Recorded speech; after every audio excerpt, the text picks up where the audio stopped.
abadi. Tuhan satu. Dan kepercayaan kepada Tuhan yang satu inilah, tauhid inilah yang menjadi api yang berkobar-kobar menyala-nyala di dalam Quran itu. Dan jikalau api ini telah berkobar-kobar dan menyala-nyala pula di dalam dadanya seseorang manusia, manusia yang demikian itu menjadi manusia yang sebagai dikatakan oleh saudara Hamka.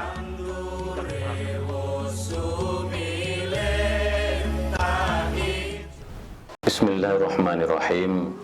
Assalamualaikum warahmatullahi wabarakatuh. Alhamdulillahirabbil alamin. Tsumma alhamdulillahirabbil alamin.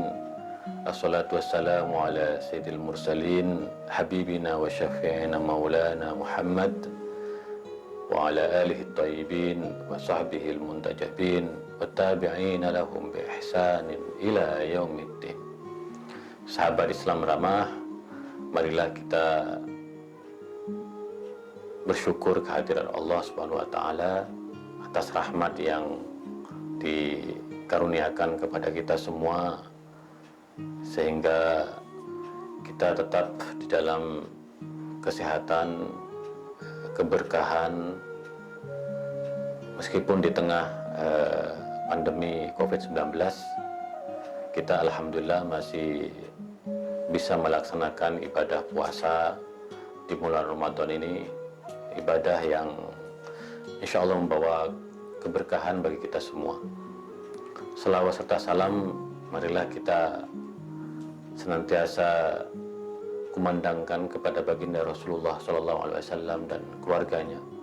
Allahumma sholli ala Sayyidina Muhammad wa ala ali Sayyidina Muhammad. Mudah-mudahan selawat ini akan menjadi timbul qulub, menjadi obat hati kita. Li khamsatun utfi biha haral wabail hatima al-mustafa wal murtada wa ibnahuma wa fatima.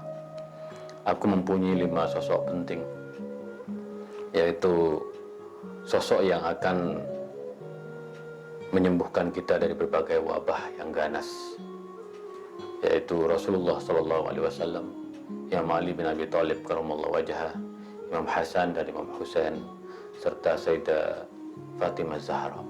Maka selawat-selawat kita insya Allah akan meningkatkan kekebalan tubuh kita, akan menyelamatkan kita dari berbagai wabah.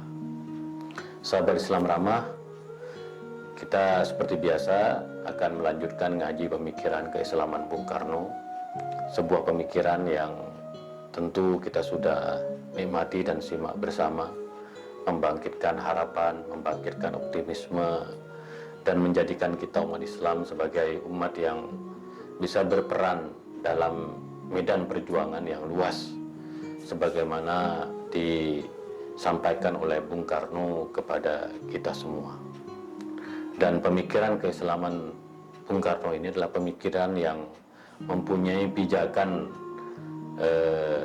khazanah yang kuat, dan serta juga mempunyai visi yang jauh ke depan, yang akan menjadikan kita sebagai warga negara bangsa yang beragama Muslim, yang selalu yakin bahwa Indonesia adalah semata-mata adalah rahmat dari Allah Subhanahu wa taala, dan karenanya kita berlomba-lomba dalam kebajikan untuk mengisi segala proses dari kebangkitan dan pembangunan di negeri ini. Nah, sahabat Islam ramah, kita dalam pengajian kali ini akan membedah satu visi Bung Karno yang sangat menyejarah dan kokoh dalam pemikiran keislaman Bung Karno, yaitu tentang temukan kembali api Islam.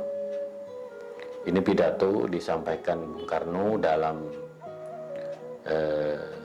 pengukuhan Dr. Honoris Causa dari Fakultas Usuluddin jurusan dakwah IAIN Jakarta pada tanggal 2 Desember 1964. Jadi ini sebuah peristiwa penting bagi Bung Karno dan negeri ini dan kita semua, bahwa Bung Karno yang selalu disebut menentang agama, tapi Bung Karno justru mendapatkan apresiasi dari salah satu perguruan tinggi Islam ternama di Indonesia, yaitu IAIN Jakarta.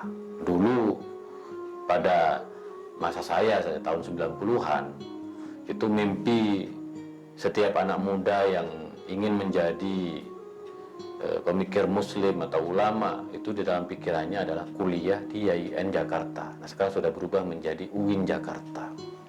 Dulu memang ingin agar bagaimana bisa kuliah di IAIN Jakarta. Nah, Bung Karno mendapatkan gelar kehormatan Dr. Honoris Causa dari IAIN Jakarta, Fakultas Usuluddin, jurusan dakwah. Nah, Bung Karno sendiri bertanya-tanya, kenapa ia mendapatkan gelar honoris causa? Ataukah ini hanya sekedar mengagung-agungkan dirinya? Nah, tetapi kemudian Bung Karno mendengarkan, menyimak penjelasan dari pihak IAIN. Bung Karno mendapatkan gelar honoris causa dalam bidang dakwah Islamiyah. Bayangkan. Jadi memang Bung Karno memang layak dianggap sebagai pemikir Muslim, karena pikiran-pikiran Bung Karno, dan Bung Karno menyatakan dalam buku-bukunya, sejak saya beranjak dewasa, saya mulai gandrung mempelajari, memahami Islam. Maka IAIN Jakarta, Fakultas Usuluddin, jurusan dakwah, memberikan doktor kehormatan kepada Bung Karno sebagai pendidik agung. Karena dalam pidatonya, dalam tulisannya, Bung Karno banyak menginspirasi umat Islam tentang bagaimana caranya membumikan Islam dalam konteks keindonesiaan. Dan tentu kalau kita mengikuti episode pemikiran keislaman Bung Karno, yaitu ngaji pemikiran keislaman Bung Karno di kanal YouTube Islam Ramah TV, kita pasti akan tahu bahwa Bung Karno memang layak mendapatkan doktor honoris causa dari Fakultas Usuluddin jurusan dakwah itu. Nah, ini memang sangat istimewa karena gelar doktor causa dari IAIN ini yang ke-24. Karena begitu banyak kampus-kampus di luar negeri dan juga tentu di luar negeri, di dalam negeri, Bung Karno juga mendapatkan gelar Dr. Honoris Causa dari Universitas Indonesia, dari Fakultas Ilmu Politik. Nah, oleh karena itu, Bung Karno ingin mengatakan bahwa apa yang dipikirkan, apa yang disampaikan, apa yang dilakukan oleh Bung Karno semata-mata adalah bagian dari istihad untuk menjadikan negeri ini negeri yang maju, negeri yang berdaulat. Dalam konteks keislaman, Bung Karno ingin Islam berperan penting dalam konteks kebangsaan. Maka kata Bung Karno mengatakan di dalam pidato pengukuhan Dr. Causa itu, mengatakan mari kita mengabdi kepada Tuhan. Karena Bung Karno dengan keyakinannya Indonesia itu adalah rahmat dari Allah Subhanahu wa Ta'ala. Maka tugas kita orang yang beragama adalah terus mengabdi kepada Tuhan dengan cara bersyukur bahwa kita mempunyai negara bangsa, yaitu Indonesia. Negara yang menjadikan kita bangga, negara yang menjadikan kita bisa hidup di dalam pancaran sinar ilahi. Lalu yang kedua, Bung Karno meminta kepada kita untuk mengabdi kepada tanah air dan bangsa. Karena iman itu harus diamalkan. Maka iman itu dalam tradisi Ahlussunnah wal Jamaah disebut dengan amalun bil arkan. Iman kita akan bermakna kalau iman kita itu menjadi perbuatan nyata. menjadi amal-amal yang nyata. Nah, amal kita terhadap tanah air adalah berperan secara positif untuk menjadikan tanah air kita lebih baik. Nah, Bung Karno kemudian mengingatkan bahwa salah satu rahmat Tuhan yang kita terima bahwa kita mempunyai sebuah negara, tetapi kita juga mempunyai Pancasila sebagai dasar negara. Ini menjadi keistimewaan dari negara kita, dari tanah air kita. Karena Bung Karno selalu mengatakan bahwa sebelum membacakan pidato 1 Juni 45, Bung Karno secara khusus bermunajat, berdoa, memohon kepada Tuhan bahwa apa yang ia sampaikan dalam pidato 1 Juni, pidato Pancasila 1 Juni itu adalah akan menjadi starting point, titik tolak dari kebangkitan negeri ini. Maka kata Bung Karno, kita harus bersyukur bahwa kita mempunyai Pancasila sebagai dasar negara, dasar kita semua dalam bernegara, sehingga kita mempunyai kalimatun sawa, titik temu di antara seluruh warga negara bangsa. Nah, oleh karena itu kemudian Bung Karno mengutip, karena Bung Karno menerima Dr. Honoris Causa dari Fakultas Usuluddin. Usuluddin itu artinya adalah dasar-dasar agama. Biasanya yang diajarkan di sini adalah tafsir, hadis, falsafah, tasawuf, perbandingan agama. Nah, Bung Karno mengatakan bahwa Pancasila menegaskan kepada kita semua bahwa negara kita ini bertuhan. Negara kita ini punya usuluddin. Ada pertanyaan, kenapa negara harus bertuhan? Ada orang bertanya begitu. Nah, negara kita bertuhan karena memang jiwanya bangsa ini bertuhan. Ada agama-agama, ada keyakinan. Negeri kita ini memang negeri yang bertuhan. Maka ketuhanan dalam Pancasila ada ketuhanan yang Maha Esa. Tetapi kata Bung Karno, kalau kita mau merenungkan, alhamdulillahirabbil alamin, segala puji bagi Allah, Tuhan semesta alam. Jadi semesta alam, laut, daratan, hewan, manusia, semuanya itu ciptaan Tuhan. Dan termasuk Indonesia, negara tercinta ini adalah juga ciptaan Tuhan.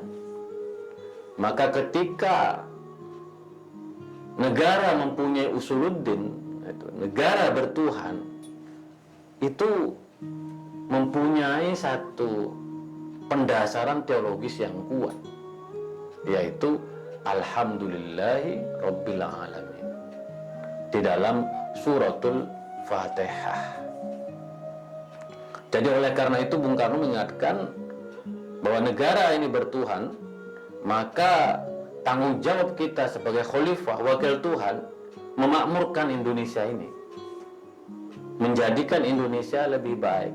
Tidak boleh ada friksi dan konflik di antara warganya. Seluruh warga apapun agama dan keyakinannya, suku dan bahasanya harus saling bahu-membahu. Hidup rukun, hidup harmonis, hidup bersaudara, bersahabat di bawah pancaran Pancasila yang di dalamnya ada cahaya ilahi, cahaya ketuhanan. Negara ini bertuhan. Lalu Bung Karno menjelaskan bahwa kita sebagai umat Islam bersyahadat setiap hari. Asyhadu an la ilaha illallah wa asyhadu anna Muhammadar Rasulullah. Saya bersaksi bahwa tiada Tuhan selain Allah dan Muhammad adalah Rasulullah, adalah utusan Allah. Nah, kita sudah bersyahadat, memberikan kesaksian.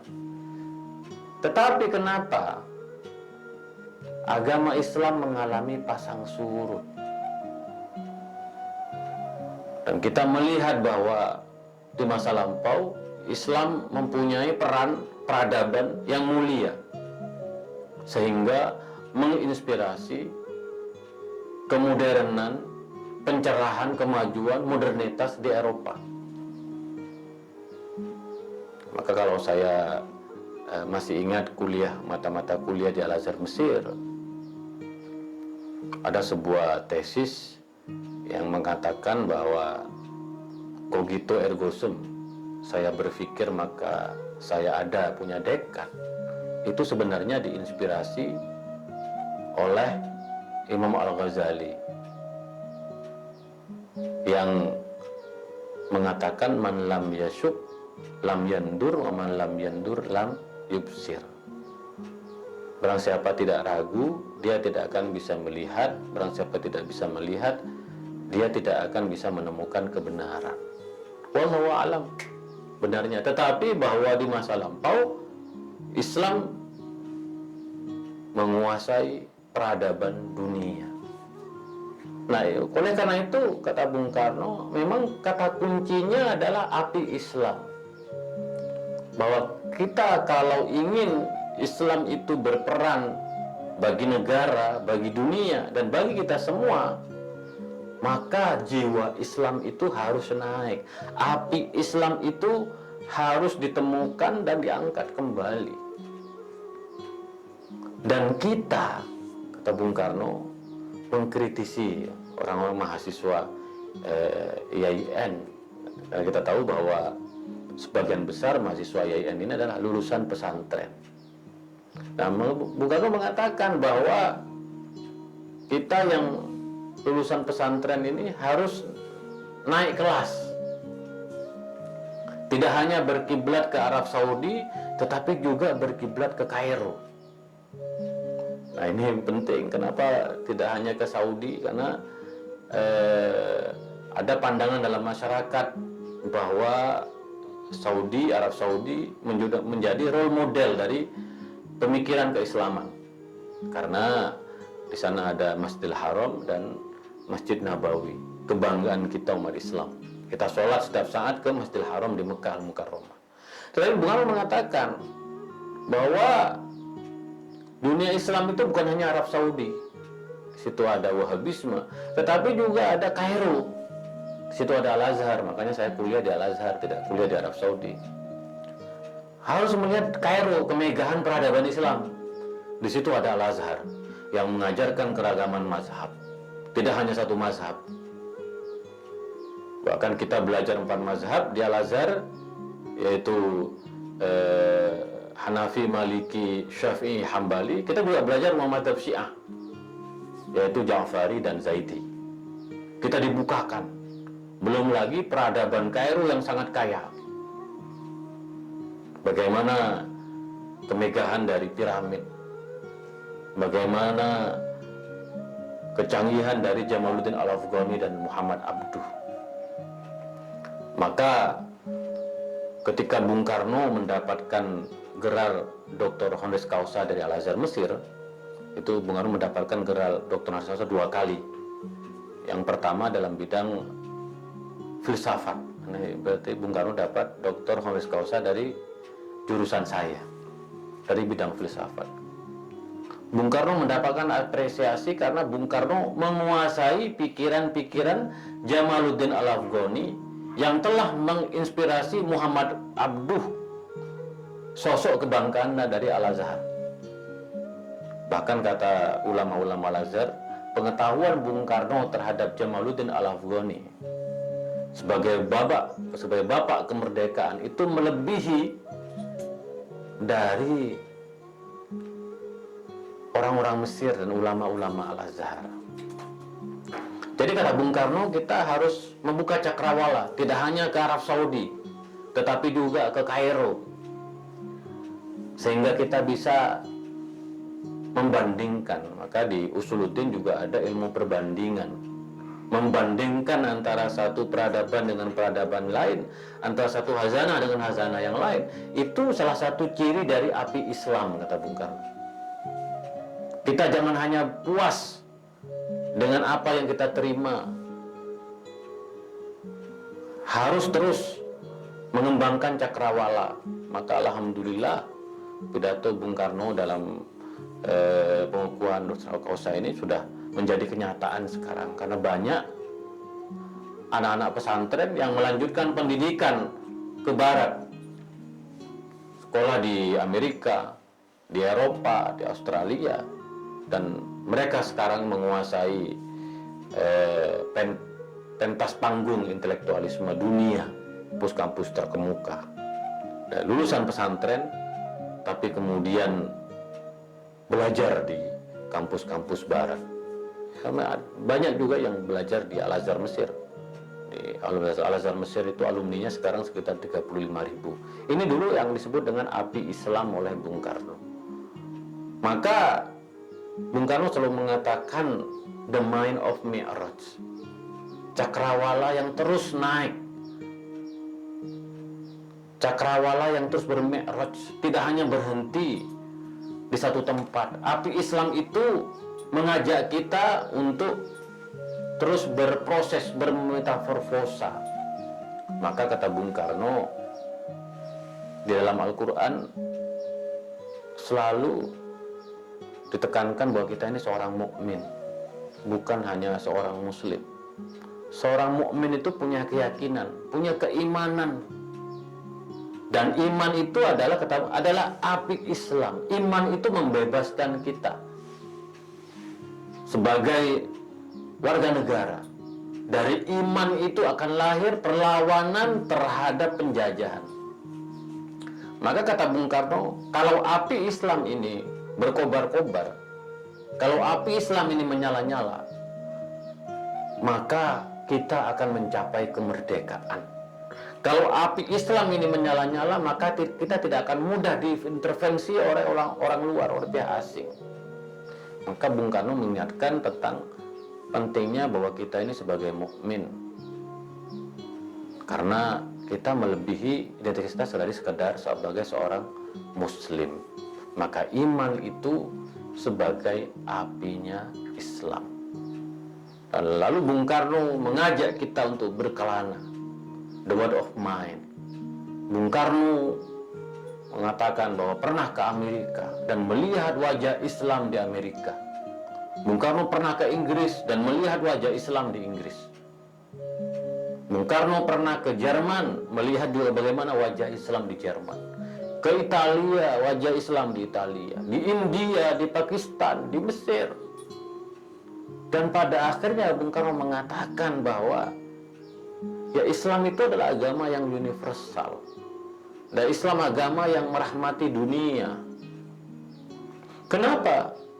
Karena Islam pada akhirnya menjadi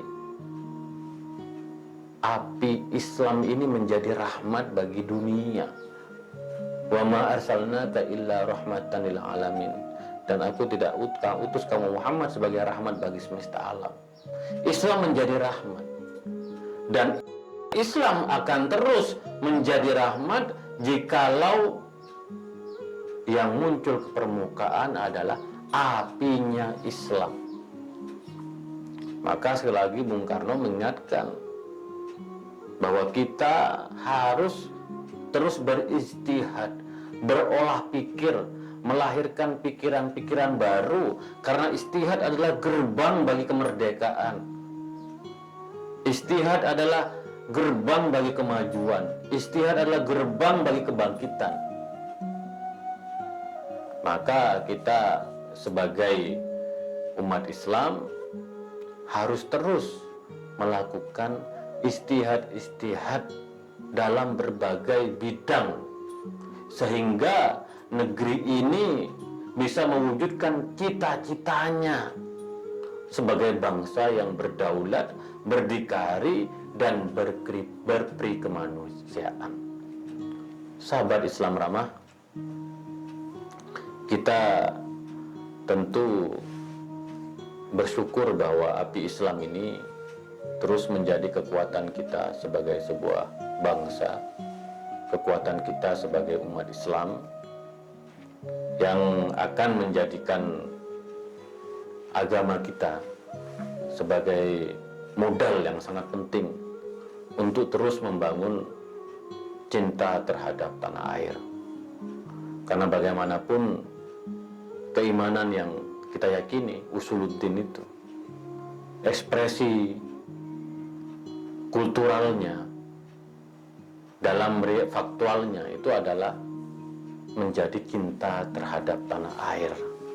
Dan cinta terhadap tanah air ini merupakan api Islam yang harus tumbuh dalam diri kita, yang harus menyala-nyala dalam diri kita, sehingga cinta terhadap tanah air ini kemudian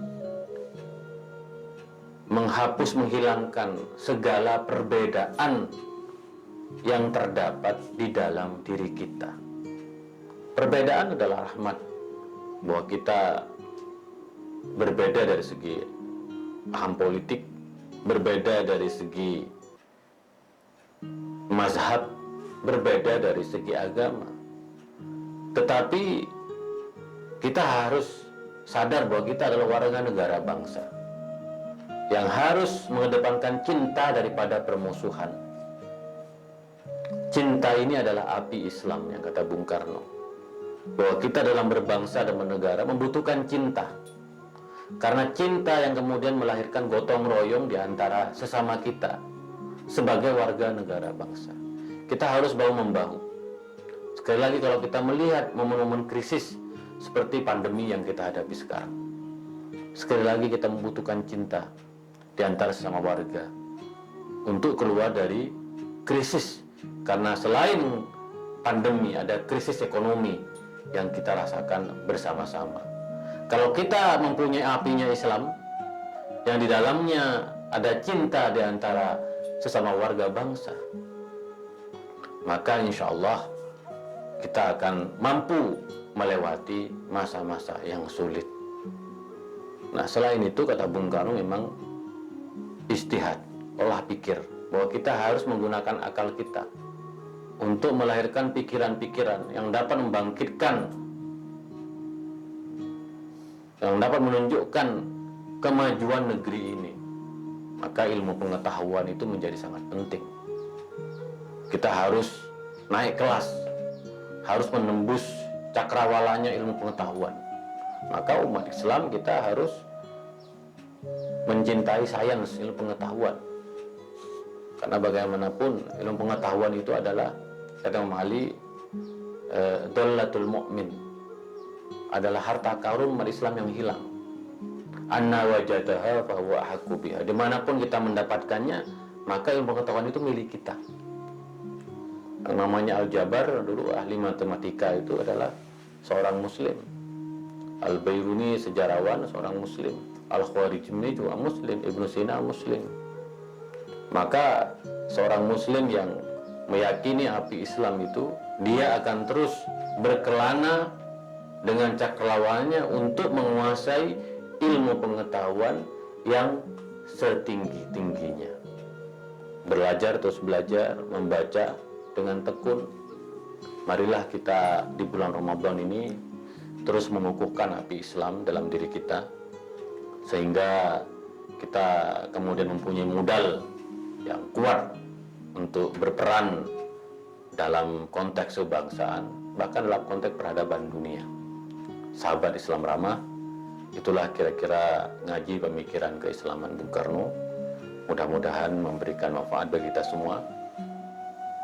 Sosok yang begitu diakui oleh banyak kalangan dan bahkan dunia mengakui Bung Karno. Mari kita selalu mengirimkan Al-Fatihah kepada Bung Karno. Mudah-mudahan almarhum lapang di alam kuburnya dan ditempatkan di surga. Kira-kira demikian, kurang lebihnya mohon maaf. Wa ma taufiqi illa billah. Alaihi tawakkaltu wa ilaihi unib. Wallahu muwaffiq ila aqwamit thoriq. Assalamualaikum warahmatullahi wabarakatuh.